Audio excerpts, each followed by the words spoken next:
சென்னை நகரத்தின் நெரிசலுக்கும் சத்தத்திற்கும் நடுவில் மன அமைதியையும் நம்பிக்கையையும் வழங்கும் ஒரு தெய்வீக இடம் உள்ளது. அதுதான் வடசெந்தூர் முருகன் கோயில். இந்த கோயிலுக்கு வரும் பக்தர்கள் அனைவரும் ஒரே நம்பிக்கையுடன் வருகிறார்கள். என் வாழ்க்கை இங்கே மாறும் என்ற நம்பிக்கை. அதனால்தான் இந்த முருகன் விதியை மாற்றும் இறைவன் என்று அழைக்கப்படுகிறார். வடசெந்தூர் என்ற பெயரின் பின்னணி பாரம்பரியமாக முருகனின் 6 படை வீடுகளில் முக்கியமானது திருச்செந்தூர். திருச்செந்தூரில் சூரபத்மனை அழைத்த பின் முருகன் அங்கே கடற்கரையில் அமர்ந்து அருள்பாலித்தார். அதே செந்தூர் சக்தி வடதிசையில் வடசெந்தூர் சென்னையில் வெளிப்பட்டதாக பக்தர்கள் நம்புகின்றனர். அதனால் இந்த கோயிலுக்கு வடசெந்தூர் முருகன் கோயில் என்று பெயர் வந்தது. கோயில் தோன்றிய தெய்வீக கதை. ஒரு காலத்தில் சென்னையின் இந்த பகுதியில் வாழ்ந்த மக்கள் தொடர்ச்சியான துன்பங்களை அனுபவித்தனர். வேலை கிடைக்கவில்லை, திருமணம் தடைப்பட்டது, கடன், நோய், குடும்ப பிரச்சினைகள். முயற்சி செய்தாலும் வெற்றி இல்லை. அப்போது அந்த பகுதியில் வாழ்ந்த ஒரு மூதாட்டிக்கு ஒரு இரவில் கனவு வந்தது. கனவில் முருகன் தோன்றினார். அந்த கனவில் முருகப்பெருமான் மயில் மீது அமர்ந்து கூறினார், இந்த இடத்தில் நான் இருக்கிறேன்.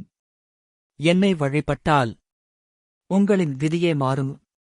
அடுத்த நாள் அந்த இடத்தை தோண்டிய போது வேலுடன் கூடிய முருகன் உருவம் அதிசயமாக வெளிப்பட்டது. அந்த நாளிலிருந்து இந்த இடம் ஒரு சக்தி தலமாக மாறியது. விதியை மாற்றும் முருகன் ஏன்? இந்த கோயிலில் வழிபட்ட பலரின் வாழ்க்கையில் அதிசயமான மாற்றங்கள் நடந்ததாக பக்தர்கள் கூறுகிறார்கள். பல ஆண்டுகள் வேலை இல்லாமல் இருந்தவர்களுக்கு வேலை, தடைப்பட்ட திருமணங்கள் நடைபெறுதல், மருத்துவர்கள் கைவிட்ட நோய்கள் குணமடைவது, கடன் பிரச்சினைகள் தீர்வு, மனச்சோர்வு, பயம், நெகட்டிவ் எண்ணங்கள் நீங்குதல். இதனால் மக்கள் சொல்ல ஆரம்பித்தனர், இவர் சாதாரண முருகன் அல்ல, விதியையே மாற்றும் முருகன். இங்குள்ள முருகனின் சிறப்பு அம்சங்கள். இந்த கோயிலில் முருகன் வேலுடன் காட்சி தருகிறார்.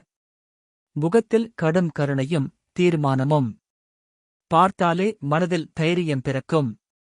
பலர் சொல்வது ஒன்றுதான், இந்த முருகனை பார்த்த பிறகு வாழ்க்கையை எதிர்கொள்ளும் தைரியம் கிடைத்தது.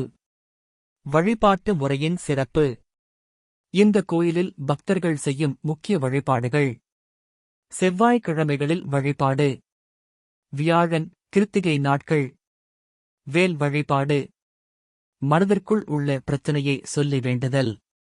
இங்கே ஒரு நம்பிக்கை உண்டு, வெளியில் சொல்ல முடியாத வலியை மனதிற்குள் முருகனிடம் சொன்னாலே போதும்.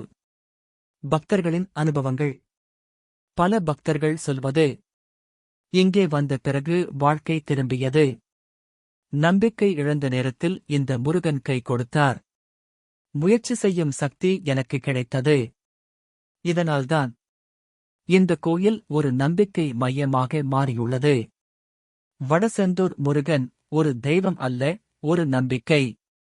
வடசெந்தூர் முருகன் கோயில் என்பது ஒரு கட்டிடம் மட்டும் அல்ல, அது உடைந்த மனங்களுக்கு மருந்து, தோல்வியில் சிக்கியவர்களுக்கு தைரியம், இருளில் சிக்கியவர்களுக்கு ஒளி.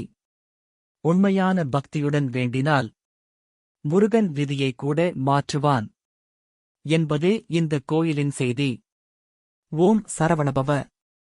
வாழ்க்கை மாற வேண்டும் என்றால் முதலில் நம்பிக்கை வேண்டும். அந்த நம்பிக்கையை தருபவன் வடசெந்தூர் Murugan. Thanks for watching. Please like, share, subscribe our channel. வணக்கம்.